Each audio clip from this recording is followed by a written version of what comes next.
Today, in the nerdy news you need to know about, industry leaders slam Game Pass, Nintendo's changing how they're making games, and what's happening with Final Fantasy IX's remake. We'll have all this and more because this is Kinda Funny Games Daily.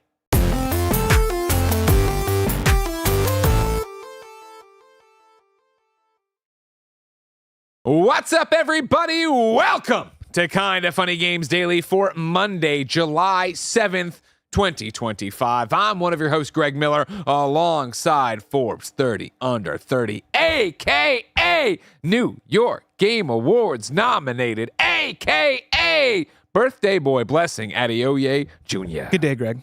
I know your birthday already happened, but I wasn't here for it. We weren't together. Okay, I was at home. I was chilling. Happy birthday. Thank you so much. Is this a new coat or an old coat? Because I like this coat. It's a new coat to me. Okay. It's an old coat that a friend passed it on to me. Oh, nice. Stopped fitting him, and I was like, listen, you said I'll fit this shit. I'll take it off. I love these fat friends. Exactly. Yeah. How was your birthday? It was good. It was really awesome. I hung out with friends. Went on a boat. I saw this. It was like a brew boat or something. Yes, they call it a brew boat. Yeah. For my birthday, in recent years, I've been trying to find ways to like, what's something I could do that's going to be like a memorable experience? Sure. What's a creative way to drink? Yeah, exactly. Honestly, that's the perfect way to put it. What's a creative way to get our friends together and so we can drink and have fun? A couple years ago, I went bowling. Last year, I got COVID. This year, we went on the brew boat. And it was fucking awesome, right? They basically took us around the Oakland Bay for like an hour and a half. We had my phone connected to the Bluetooth. We were blasting music. Now, it was bring your own beer kind of situation. Okay, that's my main question because that was the thing. I saw the Instagram stories while I was in Salt Lake City. I saw you out there partying. Yep. But so it wasn't like this was just they were providing the boat, you provide the beer. Yes, they provided a boat and they provided the cider. And we provided. Well, here's the thing. I brought a big old bottle of whiskey and then reread the rules to the boat. Cannot bring hard liquor onto the boat. You cannot just chugging it before You're the one person who didn't read the rules. Yeah, because I had my friend Holly do everything because Holly knows how to organize things. And so like she read the rules for me and organized everything for me. I just put together the little party invite. But yeah, like I ended up drinking. Thank God Belinda brought she brought like these canned, like I think it was like canned margarita or canned wine or something along those lines. It was like a Pogmosa thing. Yeah. Right? Yeah. And it was really good. I wanted to try one, but I was too late to that. Too scared. But yeah, I did that, and then we went out drinking at a tiki bar afterwards. And that was on the 3rd. I had 2 birthday parties. You gotta love that. Yeah, because then on the 2nd, the day before, it was our last volleyball game of the season, and then afterwards we all went to. Have you been to the spot Espadis, the Brazilian steakhouse?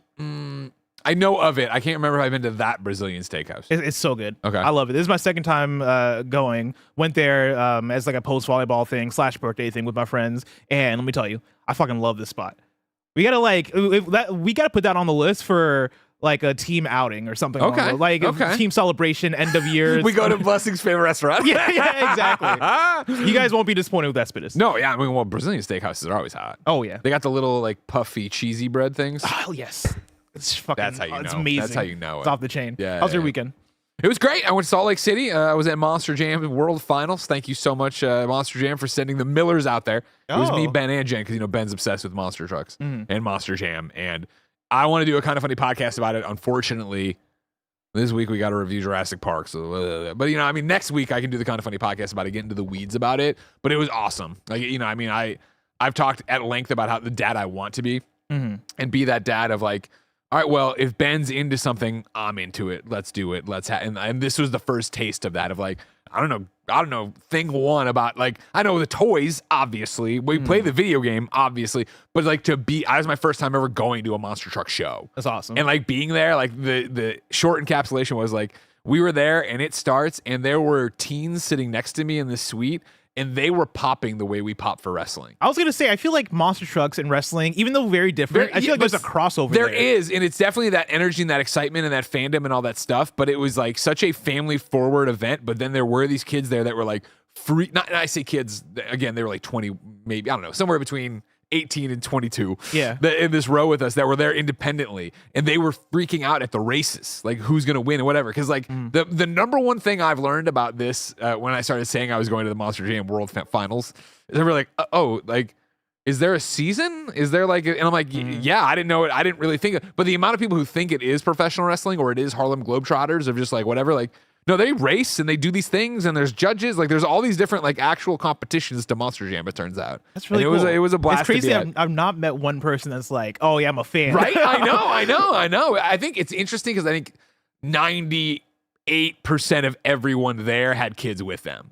So I think it is that like you go there with the family. Thing. It's like a fun event to go to. But then there's that 2% of people there that are like, no, I follow the season. These fucking weird Mike Minottis. Yeah. Yeah, You know what I mean? yeah. You go to It's like I Disney got for a no favorite reason. truck that I followed from the beginning. But I mean, like, it is again, like, and I'm sure we'll get into the podcast next week, but it's like to fall into it and really, like, it was awesome to be inside of a sport and a fandom that, like, oh, like, I know nothing about this, and everyone surrounding me. It's like when Roger got into WWE, and like on that drive to Raw, where we were catching him up on everything ever that happened, and like to be around these people, and it's like we rode the elevator with the guy who was the original Gravedigger driver, right? Because we were up in the suites, and he was up there too. And then but then it's like all of his kids now drive all the different Gravediggers, and so it's like this whole like family thing, and it's insane how cool it was. Awesome. Just what He's was like the going on. Rikishi. Exactly. Jey Usos are wrestling now. They'll soon be doing the bloodline gimmick, I'm sure, Yeah. in doing this. But yeah, it was something special, and mainly to watch Ben's excitement. We got to do the I want to edit together the video. We got to do the hey, you're not going to preschool, you're going to Monster Jam thing, where we drove by preschool, and he goes, this isn't the way to preschool. And we're like, it's because you're not going to preschool, you're going to the Monster Jam World Finals. And he goes, for realsies? That's So it was cute. good. But enough about my son and the amazing weekend I had with Monster Jam. Of course, this is Kind of Funny Games Daily, where we run you through the nerdy news you need to know about in the world of video games each and every weekday live on twitch.tv/kindoffunnygames, youtube.com/kindoffunnygames, and podcast services around the globe. If you love what we do, we'd love you to pick up a Kind of Funny membership. You can get one on patreon.com/kindoffunny, youtube.com/kindoffunnygames, Apple and Spotify. $10 gets you all of our shows ad-free. That's more than $80 a month, and it gets you your daily dose of me and an exclusive show we call Gregway. That's 15 to 20 minutes long. That adds up to 4 hours of podcasts that are all for our members each and every month. However, no bucks tossed away, no big deal. You could like, subscribe, share, tell your friends about the show, leave a review wherever you're getting it. Hit that follow button, hit that subscribe button. It would help us out. If you have Twitch Prime, or if you have Amazon Prime, you got Twitch Prime. It's a free subscription to give away each and every 30 days. And if you're on youtube.com/kindoffunnygames live as we record, you could write in with a super chat to be part of this whole thing. Just like Lepercut did, who said, Greg, did you feel the altitude at Rice Eccles? That was the stadium we were in Salt Lake City. Rice Eccles? It's what they call it's it's like the name. Yeah. No, I did not feel the altitude there. I went to Salt Flats though. That was cool. Now you're just saying words. Jen made us drive. I let it slide with the Rice Eccles. Mom did the whole thing of like, all right, I planned a fun excursion before Monster Jam. Let's drive an hour and a half to the Salt Flats. Oh my of gosh. Utah, and it was actually really cool. Yeah? It was like you're walking on the moon. Oh, that's or super another cool. planet, I guess. I don't know how Did to- you post pictures of this? Of course, I think yeah. I saw that and I was like, where the fuck is Greg right now? Yeah, That's cool. yeah, it was very cool. Of course, everybody, we're an 11-person small business all about live talk shows, which means Kind of Funny Games Daily is far from the only piece of content you'll get today. After this show, it's the Gamescast, where they're reviewing Tony Hawk Pro Skater 3 Plus 4. After the Gamescast is Jurassic World Rebirth in review. Woof. And then the stream is Dune Awakening with Nick and Andy. If you're a Kind of Funny member, today's the day I see Superman, everybody. It's happening tonight. I'm going to see James Gunn's Superman. I am very excited. You can find out what my excitement levels are in the Gregway that will be published momentarily. Of course, tomorrow you can get my spoiler-free reviews of Gregway. Oh, look at that. Thank you to our Patreon producers, Carl Jacobs, Omega Buster, and Delaney, the Psalm Twining. I wasn't on last week. It's a holiday. Yeah. Tamor had the, audacity to get married on the same day Xbox lays all these people off. Then then I left for Monster Jam. Have we gotten to the bottom of Delaney adding the Psalm? He's a sommelier. Sommelier. Because Has he always been, or is it new? This is a correct me if I'm wrong thing, but hasn't he called into the happy hour to give us like sommelier conversation? You're right. I might. Well, but somebody else makes us drinks. Yes, I think That's Sommelier a is bartender. wine. I think that's a different guy. Yeah. Okay. I But think we knew that Delaney Twining was a sommelier because I feel like we talked about it with him. Delaney, let us know if you're watching live. Let us know if we talked with you about wine because I'm pretty sure we did. I remember this, but this could have been one of the ones that you missed and I was there for. Okay. If so, I need some wine pairings. What wine should I be drinking with my chicken wings? I mean, this sounds like a Delaney Twining question. That's what I'm saying. Yeah, I'm putting out there to Delaney. yeah. Today we're brought to you by Shady Rays, but we'll tell you about that later. For now, let's begin the show with what is and forever will be The Roper Report. Time for some news. 6 items on the Roper Report. Baker's dozen. Some energy right there. It's Monday. I haven't done it in a long time. We're all back together. It's been too long. Number 1. In the wake of Xbox layoffs, founder of Dishonored and Prey developer Arkane slams Game Pass. This is the one, the only, WYP at IGN.com. That's Wesleyan Pool, blessing. You probably didn't know that. I didn't. Hot on the heels of the layoffs that have swept through Xbox, the founder of the Microsoft-owned Arkane Studios has hit out at Game Pass, whose subscription model he called, quote-unquote, unsustainable. Raphael Colantonio. There you go. There it is. Who founded and I practiced beforehand for the record. That's how bad I am. Who founded the Dishonored and Prey developer and served as its president before leaving in 2017 to start Weird West maker Wolf Eye Studios, took to social media to ask, quote, why is no one talking about the elephant in the room? Cough, cough, in the parentheses, Game Pass. When asked to expand on his thoughts on Game Pass, which Weird West launched straight into as a day one title in March 2022, Colantonio, see, I got a second one, nailed it, said, quote, I think Game Pass is an unsustainable model that has been increasingly damaging the industry for a decade, subsidized by Microsoft's infinite money. But at some point, reality has to hit. I don't think Game Pass can coexist with other models. They'll either kill everyone else or give up, end quote. Colantonio's comment sparked a debate about the pros and cons of Game Pass in industry terms as well as for the consumer. Microsoft's subscription service has been called many things over the years. The death of the video game industry, the savior of smaller developers who benefit greatly from payments made by Microsoft to secure their games, and everything in between. During the great Xbox FTC trial, I love calling it that. The great, never forget, I lived through it.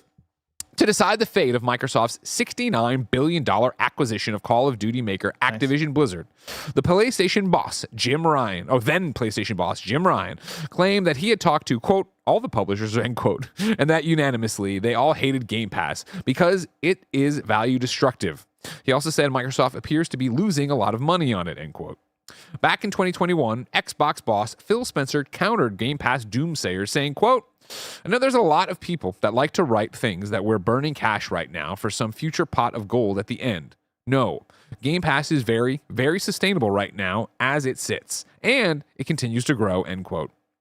Colantonio's comments were backed by a number of industry peers, including a former VP of Business Dev at Epic Games, Michael Dowse, publishing director at Baldur's Gate 3 developer Larian, said the biggest concern right now revolves around what happens when all that money runs out.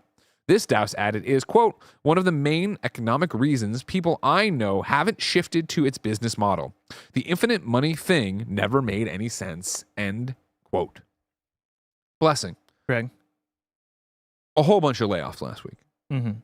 Crazy. And we continue to see this. Before we went live, Samuel in the YouTube chat said, Greg has been staggeringly quiet on Xbox leadership the past week. Hope to hear some clear thoughts today. Samuel, I was at a fucking wedding, and then I had to go see monster trucks jump high. Okay? Sounds like excuses, Greg. Yeah. Can you fucking He's back fucking off? excuses. Are you even following me on BS? That's blue sky, Tim. Excuses. Yeah, it sounds like you're finding ways to get out of, commenting on this. Not coward. one word. Listen, I'm just Not saying one everybody word who from got this laid guy. off probably deserved it. No, I'm kidding. Finally, he Of course, says the what a truth. fucked up situation this was last week. What an outrageous number of layoffs to wake up to. What, as usual, the fucking insane world we live in of this is what it's all led to. This is what capitalism has led to. Microsoft, Xbox felt like they had to buy all these studios to stay competitive to do this thing, and then this happens, and it's just a complete clusterfuck of everything going on and outrageous, and it sucks. And obviously, my heart goes out to everybody affected by these. But for this blessing, do you think Game Pass is a big part of this conversation? I think it's a part of this conversation because it's Xbox's. It's their business strategy, right? It's what they've been trying to lock in on and focus on. It's the core part of this being an ecosystem, not just not just a console, not just, hey, we're gonna get those box sales of these individual pieces of software that we're making to sell the consoles, like you see other console manufacturers making. Game Pass is a central part of this, but I don't think it's the part of this. I think there is a conversation though as far as it being unsustainable, because I think there could be validity there, and I think we should get into that. But as far as like what the central part of this is, right? Like it is what you mentioned before. It's the capitalism of it. It is the AI like shift that you're seeing across the tech industry, and how there right now is a race for everybody to implement AI as much as possible, and cost shifting to that and away from the actual workers that bust their asses to do their job, right? I think it's that. I think it's what we've been talking about for months and months with both Matt Piscatella guesting on the show, and then also the Lana Pierce video I reference all the time, right? The industry maturing and money coming out of the games section of the industry, right? And like, I think what that does as far as the amount of money there is to go around. And then also I think it's the Activision Blizzard acquisition, right? And like the amount of scrutiny that's put onto the Xbox division of Microsoft from the higher ups, the Satya Nadellas, and like the people that are Microsoft looking down at the Xbox Microsoft and going, yo, all right, we spent all this money, we need returns, cut this. Like I think there's so many layers to this, but I think the Game Pass conversation is interesting, because I think in the midst of everything that's gone on, right, especially in the last week, and this even goes back to like freaking Tango Gameworks being I guess not temporarily shut down by Xbox, right, and then later on being opened back up by a different company. I am at a place with Game Pass where it is tough for me to look at Game Pass and like, I guess the core of what Xbox is and what they're presenting and what they're selling. Yeah. It is so tough for me to get excited. And I think that's going to make a lot of people go, well, bless, you play on PC, PlayStation, Nintendo, like how often you're not an Xbox diehard, you didn't grow up with Xbox, all this stuff, right? But I'm also somebody who I've wanted to be excited for what Xbox is doing, because I think from the outside looking in, right, like it's felt very innovative. It's felt very, I think Xbox Game Pass, there's the phrase that gets repeated all the time as far as, oh, it's the best deal in gaming. And I think on the consumer side, there's a lot of truth to that as far as, oh, I'm going to get the bang for a buck. I'm going to pay a set amount of money, and I'm going to get to play Claire Expedition. or Claire Obscure, Expedition 33. I'm going to get to play Blueprints. I'm going to get to play the upcoming Gears of War and Doom: The Dark Ages and Avowed and all of these things. No Man's Sky, yeah. No Man's Sky. Yeah. That inherently for consumers is such a fantastic deal, and I think there is room and space and a solid strategy that could exist as far as meeting gamers where they're at, where everything is going up in price, give people a way to get in to where it makes sense for them. I think for me, that all starts to topple when I look at the companies that you're supposed to be fostering, the studios that you're supposed to be fostering, and I'm seeing them topple one by one. I'm seeing Tango get fumbled. I'm seeing Initiative, thank you, get fumbled. I'm seeing Everwild get canceled. I'm looking at a Double Fine and going, well, I know they have a game coming up this year. Is that going to be their last game? Because are you going to just fucking destroy them like in the next 12 months or something, right? Like, there's this push and pull with Xbox and Game Pass and how that fits in with it, where I'm like, how valuable is Game Pass going to be for me when the reasons why I show up to a Game Pass start to disappear one by one? In all this conversation about initiative, you bring up, is Double Fine on the hook or whatever after this, Everwild. Where do we enter into the conversation? And this is expanding, and here we go where the whole show is one topic, but what are you going to do, right? At what point do we enter in and have this conversation about, well, what about when the games don't come together? And I'm not ever saying this, that, or the other, blah, blah, but like, clearly Perfect Dark wasn't gelling, right? Initiative had been started to make Perfect Dark. They're working on it. I'm assuming we're off the rails. It's not working. Bringing Crystal Dynamics to try to fix this, get it going. We still can't. We have to pull the plug. We kill the studio we created to make this game. And that fucking sucks. I hate the idea that happens. I hate the idea that these people lose their jobs. I hate all of this, right? But then there is this other side of, well, for X amount of years, those people had jobs. And I don't know, would it have been better for Xbox to partner with a second-party studio, pay them and have the milestones, and then get to this point where they pull their contract and cancel Perfect Dark, and then that second-party studio scrambles to try to get fun? Like, I don't know the answers here. And again, I think so much of this is easy as commentators, players, consumers to sit on the sidelines and say, well, I would have done this or I would have done that, blah, blah, blah. But then there is this reality of where we're at with the video game industry, where we're at with capitalism again, where it's like, this is such an interesting conversation to have in parallel to when people are like, I can't believe games cost so much. And then somebody inevitably in the chat's like, you're missing the point. I can't believe everything costs so much. Why the fuck is life like this right now, right? Where it's this idea of like, well, Xbox lost the console generation, so they moved to this thing, which means they need to buy people, which means they're buying things to stay going. But that's like, we can be mad at them for then doing all of this, but then they're doing the thing they feel like they need to survive. I'm getting way down the line, but back to Everwild, a game that we've heard about forever and gestated forever. And at some point, do you say, you got to pull the plug? I'm more interested personally in what's going on with, or what went on with the ZeniMax Online Studios MMO RPG that got canceled, where there was yesterday, I saw a headline and read a little bit of like, Phil Spencer liked the demo so much that Matt Booty had to take the controller away. Like, that's how engaged. So why did that one get canceled? I mean, 6 months ago, he was saying similar-ish stuff about Everwild, as far as like, he was asked in an interview, what's an Xbox title coming up that you're excited about? And he's talking about like, oh yeah, I just visited the team over at Rare, and like Everwild is looking like it's shaping up pretty well. Yeah. Granted, like, is that lip service? Is that him being a CEO and just trying to talk up any project that could use talking up?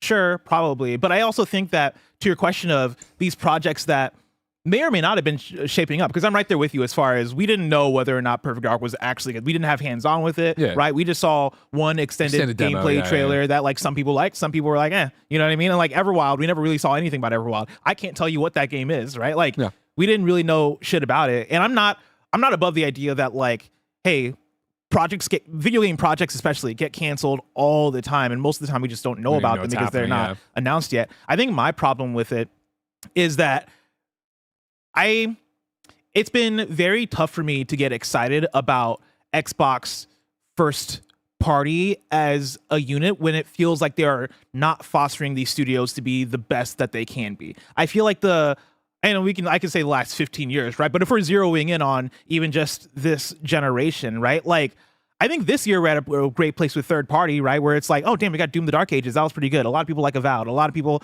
love South Midnight, right? Like, you got a thing going for you as far as finally putting out good, consistent games. But in the last, however, you're calling them third party because they were like Bethesda and they're acquired, and that's what you're saying? Or first party, sorry, not okay, sorry. I heard you say it. I was like, wait, I'm losing the thread here. But when I look at the cancellations that we just talked about, right, in the last week, when I look at Tango Gameworks, when I look at like, I don't know, it feels like there's an amount of cancellations, an amount of things that Redfall, amount of things that aren't shaping up to be like the dominoes that we're talking about all the time, right? And I don't even think the dominoes exist anymore, right? Like, I find it tough to be in a place first party wise where I trust in the Xbox team to foster these teams well. Like, it's not like they bought the initiative. They started the initiative. Like, that is Xbox starting that up to go, hey, we need a quadruple A, quote unquote, studio to foster a big IP for us. We want something that's going to like, help be this, like, we need a tent pole, we need a Halo, we need something big. And like, they did that. They spun up that studio. They talked about that studio. They had people, I'm sure, move from all over the world. They revealed it as a Perfect Dark, and then they showed us gameplay last year, and then they shut it down. How is that? How am I supposed to look at that?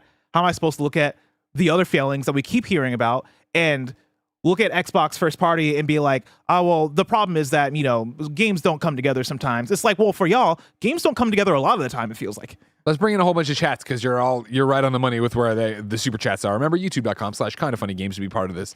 Luis wrote in with his membership for 15 months, thank you, and said, allegedly the layoffs across Microsoft are to pay for the AI infrastructure, which of course would make a lot of fucking sense. And back to what you're talking about at the very top of this, right? That everyone is chasing this fucking AI garbage. So of course this is going to happen, which then falls into another chat I saw go by of like, if it was about the AI thing, it's not like Phil liking a game is going to be able to save it. They need to do this or whatever.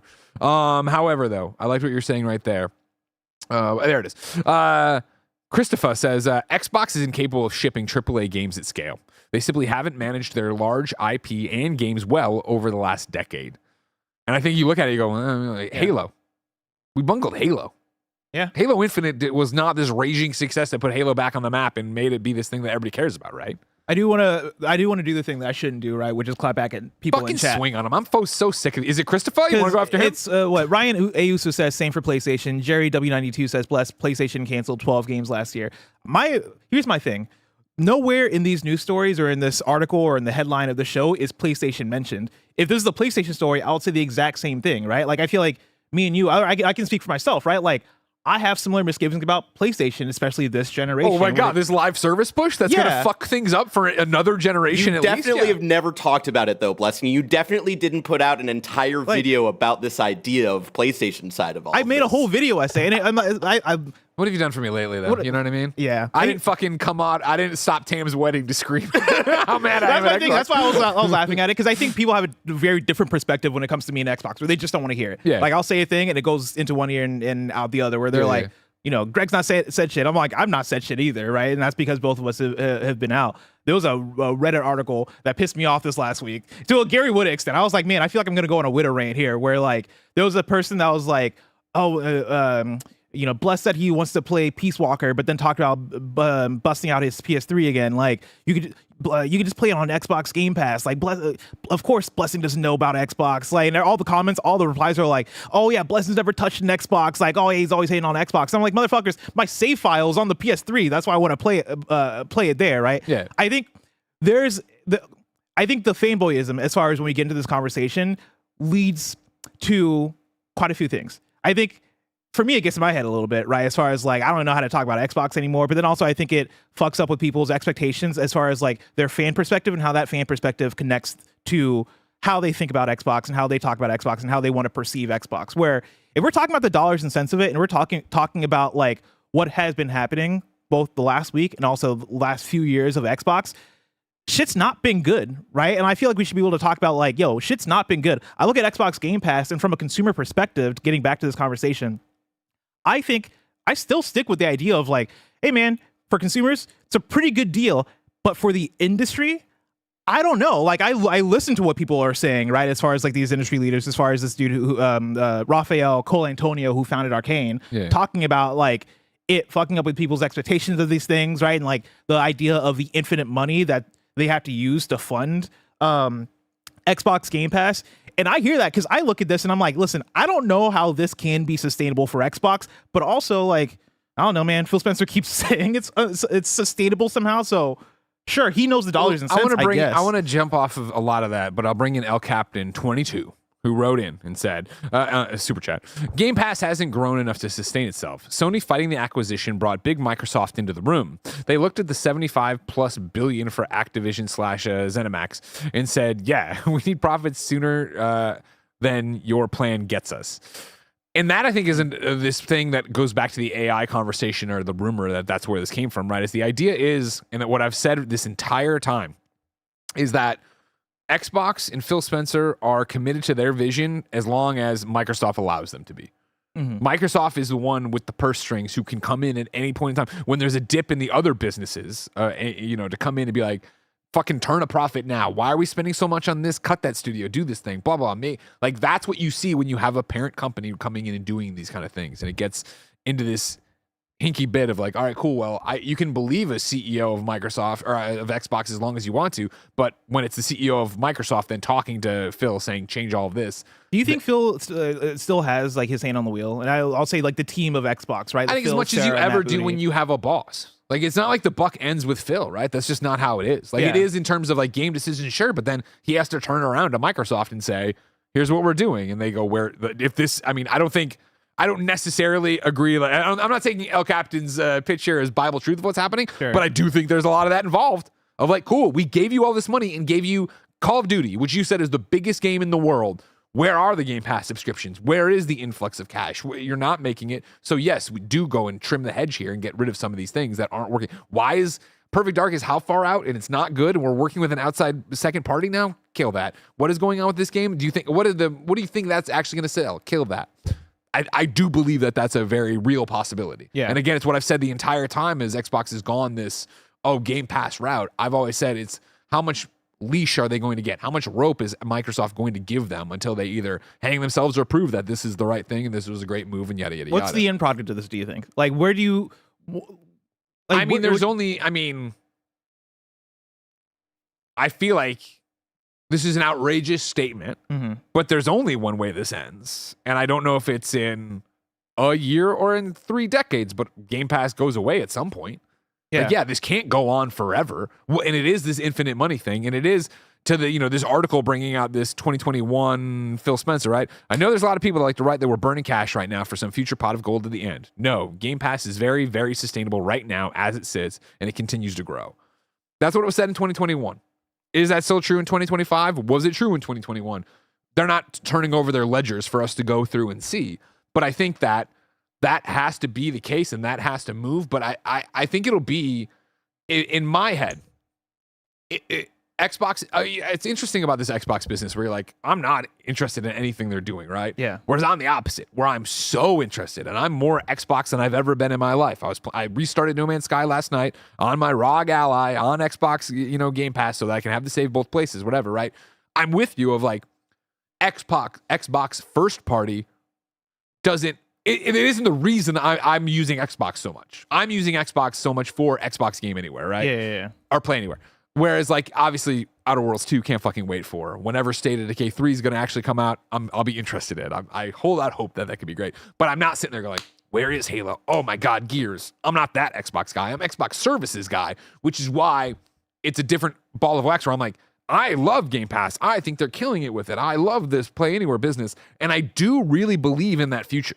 If Microsoft gives them the chance to really get going with it, I do think this answers a lot of people's concerns in terms of $80 price points. Games only cost more, X, Y, Z. And it suddenly does become, I know I've been saying it for years, so it sounds like it'll never happen, but I do think it happens that, oh man, that game does sound cool. Well, you could play it right now. And people figure that out and start doing that when they don't want to buy the new thing. And then maybe they do buy the dual box, whatever, handheld, any of the million ways to get into the Xbox ecosystem. Yeah. What I do think is interesting, and this is the problem with where we're at right now, is that I totally get this conversation here from Rafael Colantonio saying this isn't sustainable.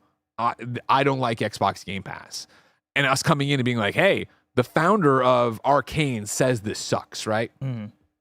I think this is, this is just me talking as Greg Miller, a guy who talks to a lot of developers. I think that story would be different every time you talk to somebody else. Every other developer that has worked with Game Pass, stayed away from Game Pass, I think they're going to have a different conversation where I don't want to throw this opinion out, but I also don't want to be like, see, the founder of Arkane hates it, where it's like, sure, but like Weird West is the game from Wolf-Eye Studios that they're really referencing. I'd love to talk to him about what happened with Weird West. What don't give me the dollar total, but like, are you mad because you feel like if it wasn't on Game Pass, you could have made more money from it? Did you Game Pass pay you too little for it? Did you not see sales elsewhere? Because like, I was like listening to this and I'm thinking of this is the other problem of, you want to talk about PlayStation Plus or Game Pass, you immediately fall into probably the shooting stars, the one in a millions, right? Where, oh man, Rocket League, of course, off PlayStation Plus. Yeah. But it's like, I remember Little Kitty Big City, right? That launches day and date on Xbox Game Pass. Mm-hmm. But then I Googled Little Kitty, it's sold, not played, sold 100K in less than 48 hours. And so it's that thing of, so many people you do talk to about Game Pass see their game go to Game Pass for free.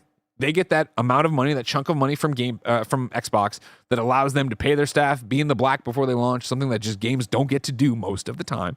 And then you go and the popularity, the beat, whatever, people still go and buy it on their platform of choice. Even with me and the whole, man, Xbox Play Anywhere, I love it, and I'm using the Xbox app on my PC. Everyone still looks at me like I have three heads when I mention that to a PC player, because they'd fucking rather crawl through glass to get to their Steam account and then use X, you know what I mean? So it's like, I don't know. I think it's such a case-by-case basis of what people are actually seeing. And I've definitely seen other developers be like, we were on Game Pass, and we Savage Planet, right? Revenge of the Savage Planet, they were like, we were on Game Pass, and we really thought that was going to lead to people buying the DLCs for it or the thing, and it did not. And we, you know what I mean? Like, again, I would love to talk to them and on the record, like, when you made the deal with Xbox, did they say to you, like, oh, you want this number, but we'll give you this number because you're going to sell that DLC and you'll get, like, you know, like, there's that minutia of it of like, do you feel like you got a bum deal, or are you really like, did you see how much you sold elsewhere and like, shit, we shouldn't even done Game Pass? We could have, There's all these different permutations of these conversations that get interesting. But I do, to double all the way back to Christoph, right? Xbox is incapable of shipping AAA games at scale. We have not seen, and correct me if I'm wrong, everybody in chat, keep me honest here. We have not seen, hey, we are Xbox, all our games are day and date on Game Pass, and we have not seen them say, here is the Halo that is on par with The Last of Us, and I know this is insane, but a GTA, like, sure, Avowed hit for some people, South of Midnight, like, but we're talking about games of a lesser caliber than here is the Xbox franchise, which I imagine so many people would think Perfect Dark was going to be. Yeah. Here, that just hasn't happened in a way that people are like, I'm here for this. I guess Call of Duty. I don't think that's ever going to happen. Sorry, Bear, I don't want to cut you off. What do you want to say? No, go ahead. Oh, no, I just said what well, you go for it. Kind of jumping off of that in terms of like, if the Xbox brand has like itself, the core brand, the core franchises haven't been the strongest thing in the last few years. You know, a couple of exceptions here and there. Like I would make an argument for Indiana Jones or Doom or whatnot, right? You know, Game Pass then relies on kind of like this ballooning of bringing a bunch of other things in to try to get more people in, and that. The reason why I have my doubts about Game Pass is just the amount of stories that I've heard about a big company and another live streaming subscription industry that is much more mature and has been around much longer, which is Netflix, and how Netflix kind of model definitely greatly impacts the sustainability of productions. You know, we constantly hear about a bunch of productions being, you know, greenlit, and then these things only last like a season because of like this crazy scale of expectation that is put on productions. And that's kind of where I get concerned about what does Game Pass look like in a few years? Does it start to look like the kind of ballooning that Netflix has seen? And again, this is not to say that all subscription models are inherently bad or are always going to lead into this direction. Sure. But there's a lot of similarities between the trajectory of Game Pass and where Netflix has been, and that is really what concerns me, because, you know, Game Pass being under Xbox and it being a huge part of Xbox's strategy, if Game Pass starts to struggle, does then Xbox really start to struggle? And when Xbox has made itself such a huge pillar of the industry, buying all of these different studios and companies, I get a little bit concerned about all that. And I think it's that last part that hits for me, where coming back to it, right? When we were talking about what makes Game Pass successful, for me, that's more the question I'd want to ask for. Less so to the developers and maybe to like Team Xbox, and answers that they would never give me, obviously, right? Of like, what do you need to make this successful? I think as far as what you're talking about, Greg, right? Like, I think Game Pass, as it exists to devs, it's a tool on how you use it. Yeah. All right, cool. We learned DLC doesn't work for this. Let's not release DLC next time, because people might not be wanting to pay a thing that they got for as part of a subscription. All right, cool. Hey, maybe if you're doing like a Rematch right now is seeing a lot of success, maybe you could factor that into Game Pass. Maybe not. It's tough to get that A/B test, right? You have to launch in another multiverse without Game Pass to actually check that stuff, right? But I think to Barrett's thing of, when you're acquiring all these companies, right? And like, when I look at Game Pass, if I was to try and map out, all right, how does acquiring these companies lead to the success of Game Pass? Well, it is building out this consistent drop of a new game every month or every 2 months to keep people in the thing, right? It is putting Call of Duty on it at the end of the year to get that big spike. It is figuring out how to maintain those monthly active users and maintain like money coming in through Game Pass by consistently putting games out. And I'm like, all right, cool. That means you don't need to put out a Last of Us, I think. That means you don't need to put out an Spider-Man or Uncharted or like those big prestige games that we associate with the PlayStation, or like a Mario or whatever for Nintendo, right? Like, you could just put out games. The problem is that I don't know how many of these studios we're going to have left in a few years when you have these layoffs every single year, right? Like, we're talking about Double Fine. I think it's going to come to a part, and I hope this doesn't happen, right? But like, in the next, let's say, year and a half to 2 years, I think Double Fine is probably gonna have to make a decision of, are we going to fill our game with AI, like AI technology to like help get this thing made, right? Generative AI or whatever it is, or are we gonna shutter? Like, do we shutter this business? Because the business of Xbox, I think, has just become the business of Microsoft, right? Going back to my question of, is Phil's hand on the wheel? I think to some extent, right? Like, I think before the Activision Blizzard acquisition, like, I think Team Xbox had a lot more leeway as far as autonomy, right? As far as how they wanted to run things. And, you know, for them, it was about understanding the video games industry and trying to be a player in the video games industry. And then you see fumble after fumble, and then you acquire Activision, and guess what? Microsoft, Big Satya Nadella is like, he's now zeroed in. It is all right. Yeah, he's paying attention. Yeah, like now we got our hand on the wheel too. And when we got our hand on the wheel too, that means we are making layoffs. That means we are implementing the tech that we want to do as Microsoft, the business. Like, if we're doing AI, you're doing AI, Xbox. If we're doing this, you're doing this. And that doesn't take into account how the games industry actually works, or how these devs might actually function. These devs are going to be more so, I think, having to assimilate to the systems of Microsoft versus what you'd want to do, which is, hey, we're acquiring Double Fine, or we're acquiring Ninja Theory to be Double Fine, to be Ninja Theory. I don't think they're going to have that for much longer.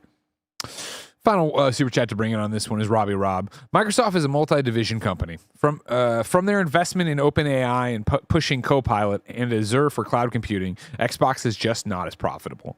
And again, that's back to what you're saying right there, what I was saying over there. And so we continue to watch. We have yet another Microsoft Xbox layoff reported story at story number 2. But before we get there, I'll remind you, of course, this is Kind of Funny Games Daily. Each and every weekday, we run you through the nerdy video game news you need to know about live on twitch.tv/kindoffunnygames, youtube.com/kindoffunnygames, podcast services around the globe. If you love what we do, pick up the Kind of Funny membership on patreon.com/kindoffunny, youtube.com/kindoffunnygames, Apple or Spotify, and of course, you'll get all of our shows ad-free and your daily podcast from me called Gregway. Right now, you're not using your benefits, though. I'm going to run and get a cup of coffee. Here's our sponsor. This episode's brought to you by Shady Rays. Get ready for the season ahead with quality shades built to last. Our friends at Shady Rays have you covered with premium polarized shades that won't break the bank. Shady Rays is an independent sunglasses company offering a world-class product rated 5 stars by over 300,000 people. They have hundreds of options to choose from, so you're bound to find the perfect pair to match your style. If you don't love your shades, exchange them for a new pair or simply return worry-free within 30 days. There's no risk when you shop. Their team are always there to have your back with personal and fast support. Y'all know I've been outside a lot playing Pokemon Go, and it's such a great experience wearing Shady Rays when I'm out and about looking dope. Exclusively for you, Shady Rays is giving out their best deal. Head to shadyrays.com and use code FUNNY for 35% off polarized sunglasses. Try for yourself the shades rated 5 stars by over 300,000 people. Again, go to shadyrays.com, use code FUNNY to get 35% off polarized sunglasses. And we're back. Greg is Greg is yelling in the background, go blessing go, as he's making coffee in the kitchen. I'm just going to read story number 2 for y'all. Romero Games reportedly met with Microsoft just a day before the publisher pulled funding for the studio, and there was no mention of the decision that put over 100 people out of work. This is Ted Litchfield at PC Gamer. Greg is back with his coffee. Look at that. Right on time. Do you want me to read this, or you want to read it? Oh, yeah, go for it. You're killing it. I knew it was going to be close, but it was like, it kept spitting the stuff out. I'm like, go. As reported by the journal.ie via VGC, Doom designer John Romero and Wizardry 8 developer Brenda Romero's studio, Romero Games, has fully closed following the withdrawal of publisher funding for its in-development FPS. Former employees have stated that the publisher in question was Microsoft, making Romero Games another casualty of the tech giant's most recent round of cuts and mass layoffs. We previously reported on Romero Games' statement on the loss of funding, but the journal.ie confirmed the closure and shed more light on the circumstances surrounding it. A former employee told the journal.ie that Romero Games had meetings with the publisher the day before this happened. There was no mention of it. Though there are concerns at the studio given Microsoft's recent streak of layoffs and studio closures, quote, it seems so far away from us, end quote, the employee said. Quote, the title was pretty well developed at the time, end quote. Records show that Romero Games directly employed 42 people, but the journal.ie reported that the external staff working on the unnamed FPS project brought the total number of those affected to over 100. Romero Games appeared to have been gearing up for an announcement before this calamity, increasing its output on social media. Kind of a follow-up to, I believe, a story on a Thursday when this whole thing was drumming about Romero Games. It sucks. Super sucks. And I think, again, this is back to what we were talking about, right? Of like, you can start the studio from scratch like the Initiative, or you can work with a second party studio like Romero and have them all eggs in one basket on this. And like, these are the kind of budgets and timelines people are working on, right? Where when the one contract that you're all hands on deck for goes away, there's nothing there to sustain you to get you to the next thing, right? And we see shit like this. It fucking sucks. It's ridiculous. It's horrible. The fact that, I think the call out, it wasn't mentioned in the meeting from the day before. I imagine, this is Greg Miller, who's an idiot talking. I imagine that's it's a publicly traded company, right? Like, we can't tell you that you're going to get laid off tomorrow when that would fuck up the shares and all the stuff. And I think that's insider trading. I don't fucking understand. Yeah. But you know what I mean? Like, obviously they didn't want the information getting out that way. So it's just, I can't imagine being in these meetings and smiling and nodding. Oh, the game looks great. You're doing great. Yeah, or, I'll talk to you killing it. later. And then fucking the next day, like, you're all fired. It's all done or whatever. And a part of me just wants to be, again, this is me obviously not knowing the full context, but like me being like, why don't you just cancel the meeting? Yeah. just don't do the meeting. But I'm also with it's you. like, I don't know. Yeah, I have heard this. Delay. Be like, we'll do it tomorrow. What you doing tomorrow is crazy. Right. But I have heard similar stories from like friends that work in the industry about like Name names. kind of the same. I'm not going to name names. So like the same exact situation of like, hey, we had this game that was going to be published or funded by Xbox, and then they just pulled the plug, and it seems like a mess. And so this isn't surprising, especially given the news. But like, damn, you hate to see this. It's something we talked about up there, and we don't have to beat the dead horse that is this conversation, but it does make you wonder, like, what are you going to see from Xbox Studios going forward, right? If they are closing up and doing this, are they going to go so hermity with it where it's like, we get Fable and you get like, and I don't want to say even big titles, maybe you never get Fable, maybe they're the next round of layoffs or whatever, but is it eventually that you're getting like then you got to bring in Bethesda and Call of Duty, cut off the fat in this, and they're not fat, but you know what I mean, just the Xbox Studios, right, that aren't Bethesda, aren't ZeniMax, aren't Activision Blizzard King. Are you going to see that dwindle and dwindle and dwindle till it's just 4 or 5 studios? And then really we're not even doing this kind of deal. We're not doing second party deals where studios are on the hook for us. We're instead just doing the Game Pass deal where we're just doing that. We're like, it doesn't make sense what I'm arguing. I understand what you're talking about, but for me, it still comes back to the thing of what makes Xbox Game Pass successful. And maybe it isn't first party stuff. Maybe it is the Clear Obscures of the world, right? Yeah. Maybe it is the Blueprints. The Metaphor Refantasio, right? The Metaphor Refantasio of the world, right? Like, I wonder what those margins look like and mean to Xbox when it is, all right, when we put out a Doom the Dark Ages, we make all of that money because that is internal, but also like, do those margins matter as much when you have Call of Duty and you have the big Skyrim game, or you have like... I mean, if you are the shareholders, if you are Nadella and you're coming in here and talking about what Xbox is doing, I'm sure there is. Do we need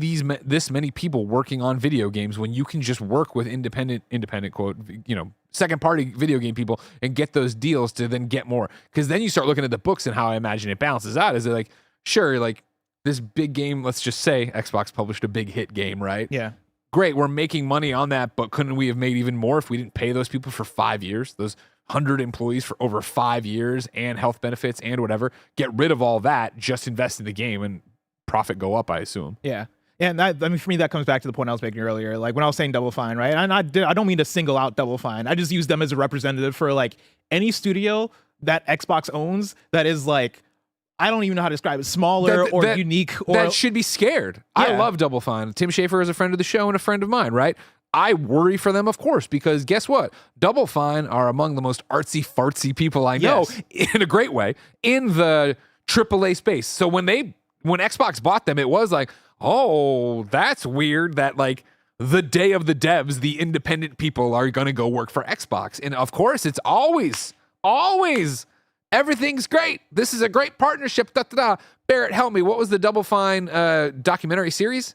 Psych Odyssey. Right, and they have an episode where this happens, and I think one of the people there talks about it's like everything's great until they come to lay us all off. Like, that's a real threat to bring them in and have them be a part of this. Where it is that the weird Lighthouse game they're making looks weird as shit. It looks like a Double Fine game. I don't expect that to be a runaway success, humongous hit. Right? I don't expect that. This is me just spitballing off of like the one trailer we've seen. Mm-hmm. I don't expect that to find the success that South of Midnight did.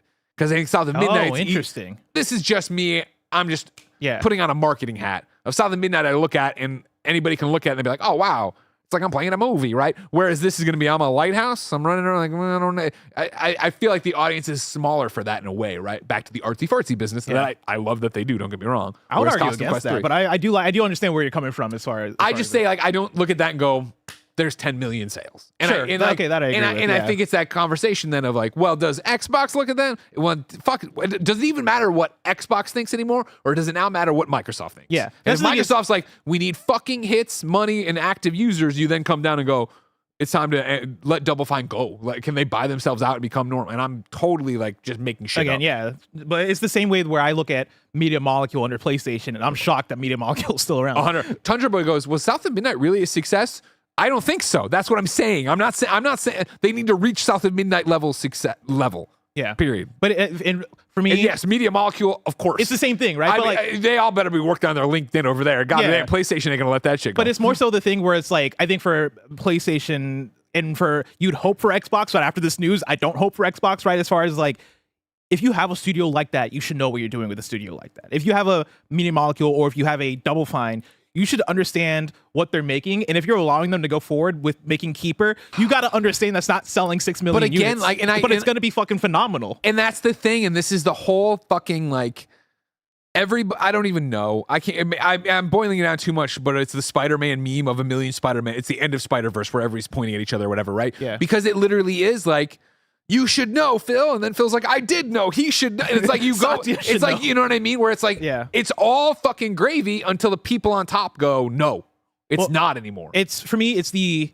Embracer thing and the Ubisoft thing where when the going gets tough, we are exploiting our best franchise. We're exploiting Lord of the Rings. We're exploiting Assassin's Creed. We're like they didn't say exploit, but what word did they use? They did. No, they did. Did they say exploit? Yeah, we're doing yeah. this. Like we are focusing in on the top 2 or 3 franchises. A WB also the same exact thing, right? And I mean, and that's the thing where it's like, well, here, let's throw this in because it's Sirius put a free chat, but I think it resonates with what we're talking about. Sirius 1675 said, Fallout, Halo, Gears is all I need. And I bet Microsoft is looking at Xbox saying, that's all you fucking need. Yeah. With a few exceptions. They'll toss in some other things. Forza Horizon. You know? Exactly. But I mean, just to boil it down of like, everyone is saying this and doing this because everyone has realized, oh shit, we're not making double-digit year-over-year profit anymore. Number ain't going up no more the way we want it to. So how do you make it go up? You go and do this. You chase AI. You chase live service. You do, and all that shit fails. And then guess what? It's fucking cut to the bone, to the bone, to the bone, to the bone.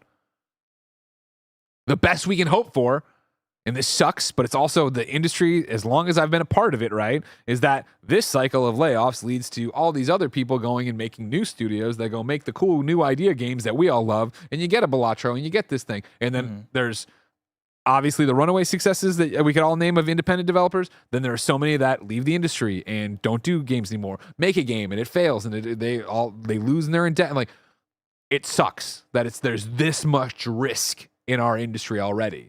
But that's why you're seeing these giant fucking corporations take these stupid risks, fail, and then fuck everything up for everybody else. And I don't know. And again, like, when we sit here and have this conversation and I get so fucking agitated and so fucking angry about it, what's the solution? Well, the solution is that 2 decades ago, a decade ago, 2 decades ago, 15 years ago, we sat everybody down and said, hey, if you're investing in this company, it's not going above this line. And if it does, great. But we're not, like, that's just not real. That's not the fucking world we live in. And that a different fucking form sucks. than capitalism. That fucking sucks. Canada is awesome, funding video game developers all the time. Here's your money. If you don't make it back, you don't got to pay us back. But if you do make it back, you pay us back. Okay, cool. You know what I mean? Like, hey, that's a great way to make art, to make artsy-fartsy games. What if, hear me out, I'm listening. if you make your game manufactured in another country, we make it cost here more. we you go. make it cost more to ship them in. We bring the jobs here, buddy. we bring the jobs here. Oh, that's the way to do it. I'm scared. Yeah, oh, that's bad. Number 3 on the Roper Report, Nintendo may use, quote, shorter development periods on some games to offset high costs. This is Oysen Kunicki at GameSpot.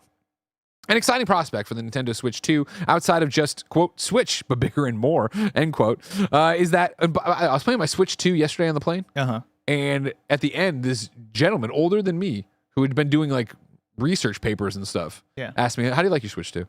I was like, I like it a lot. Wow. He's like, yeah. He's like, I'm waiting for Metroid. I was like, damn, all right, cool. Sophisticated. Outside of Switch, but bigger and more, is that the tech under the hood should allow for some more hardware-intensive games on the platform.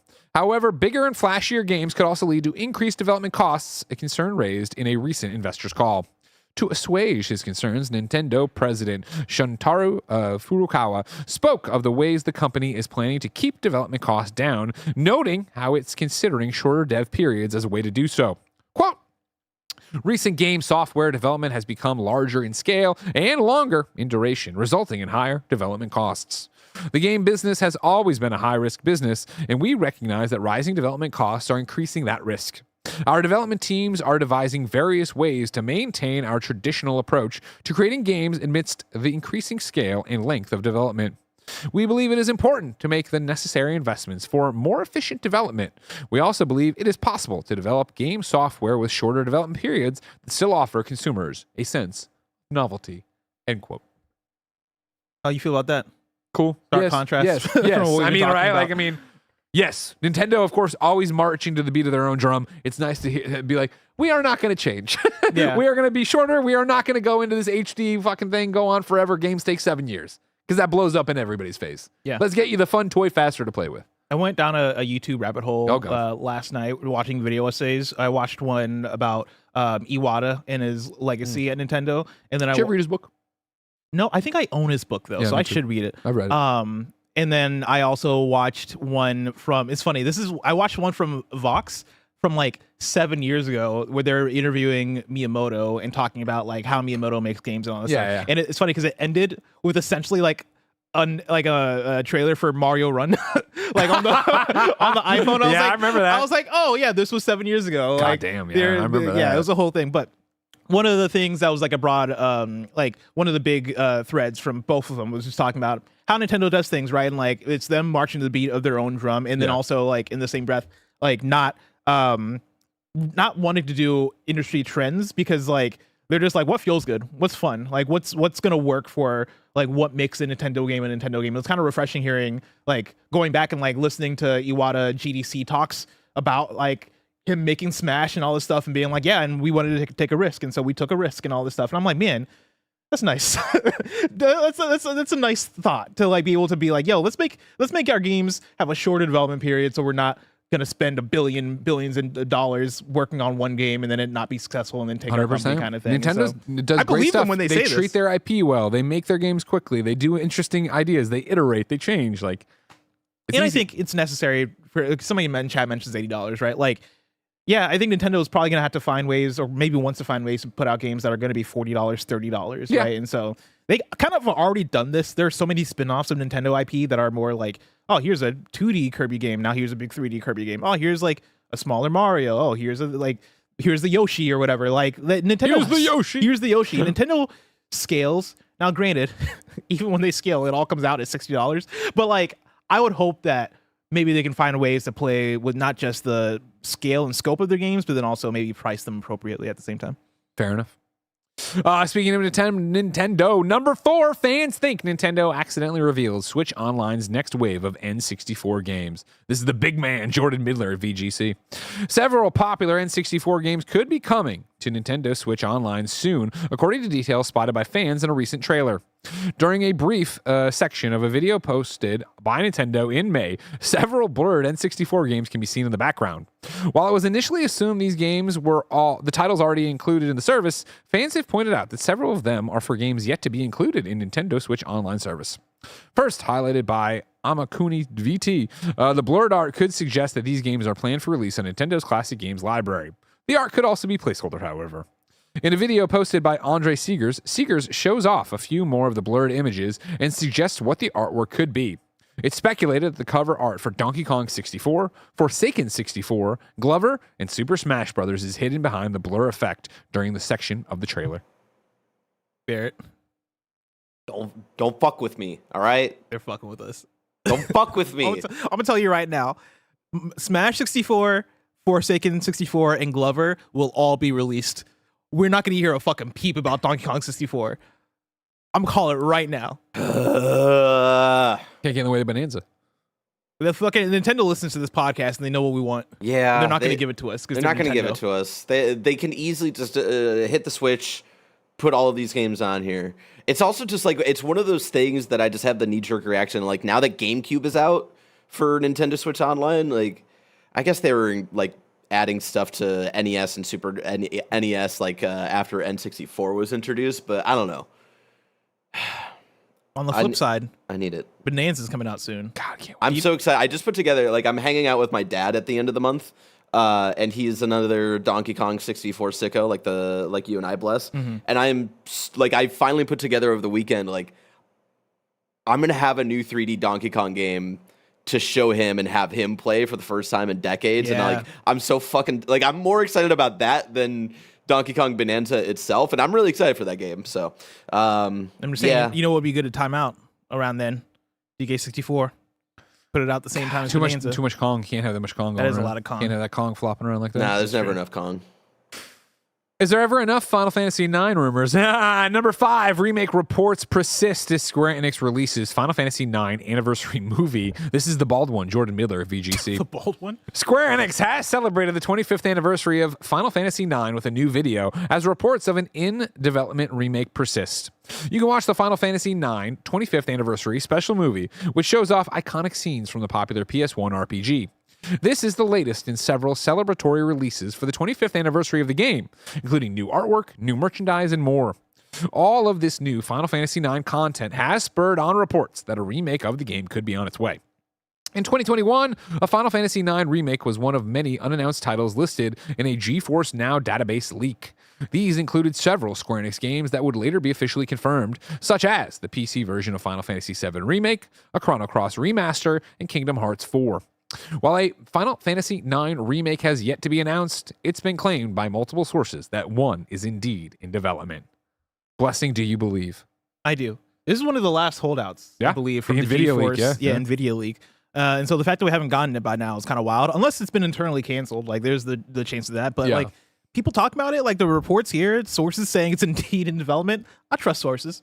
The fact that they're biting so hard, they're leaning so hard into this 25th anniversary business would make you think, okay, yeah, this is going to end right with here's a release date, a trailer, an announcement, we're working on it, it's in production, something to that effect, no?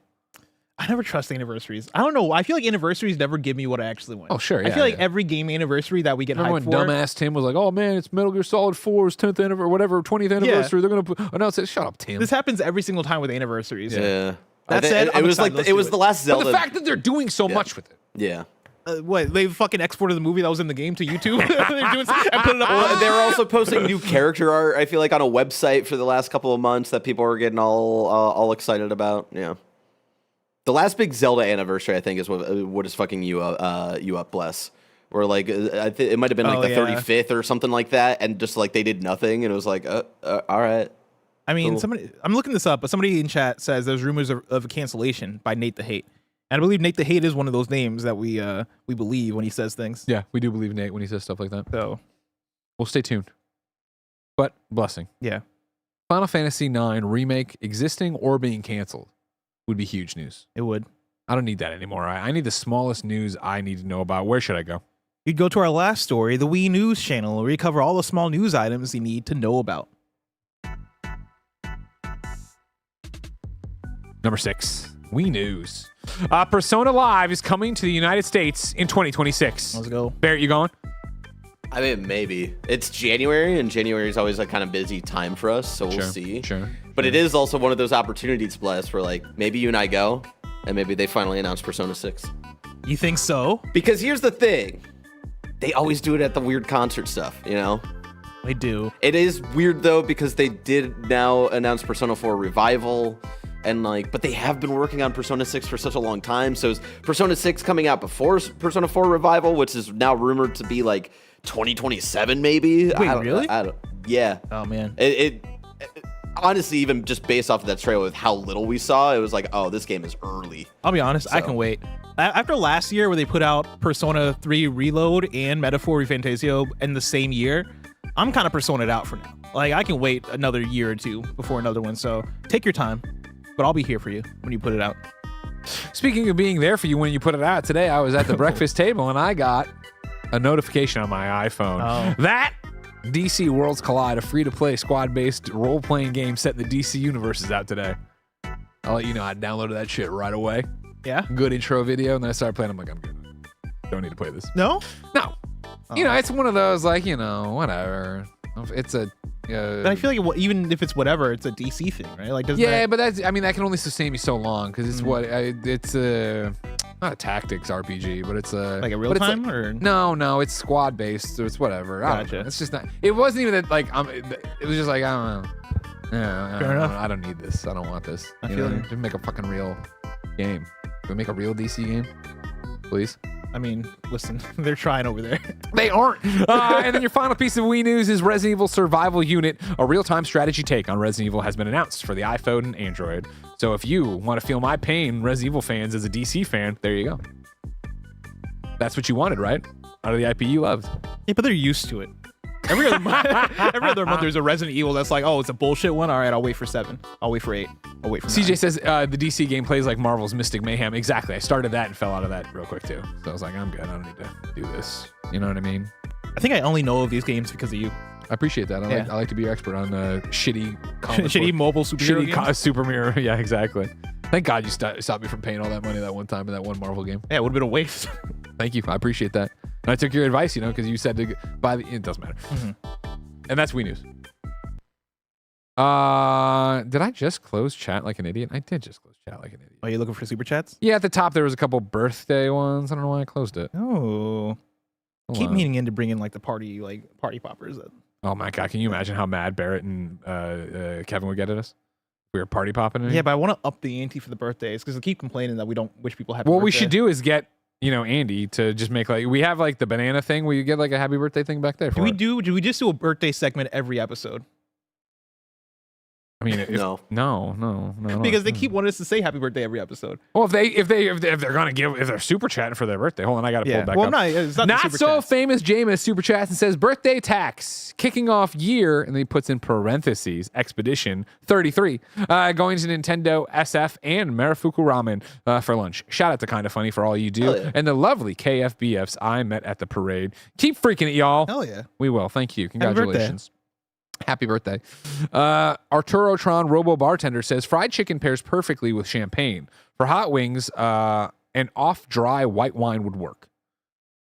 So I need like a Chablis. Well, I don't know. Give me what I don't want to just say I want a white wine. I don't know. Give me a brand, not a brand, but like Riesling. Yeah. I only drink red, so I don't know anything about whites. I'm just a Billy says, hi y'all. Got a new job, so I'm paying my new job tax. Keep up the great work.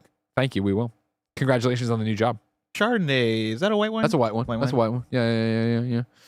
And then final one is Gene Sandoval, who says, my DK64 memory is not being able to get the last rare coin to open the boss door. Taking a break from it and letting my cousin borrow it only to find out he saved over my save. Never beat it. Oh, that's tough. I think the rare coin is where you have to play Jetpack, I think. That was the same for me. And then the other one is playing Donkey Kong Arcade. Yeah. Yeah. I only beat Donkey Kong 64 for the first time in like 2021, I think. Yeah. Or 2020. Yeah. Because we have that all saved. Never beat it because is that all on the YouTube channel, isn't it?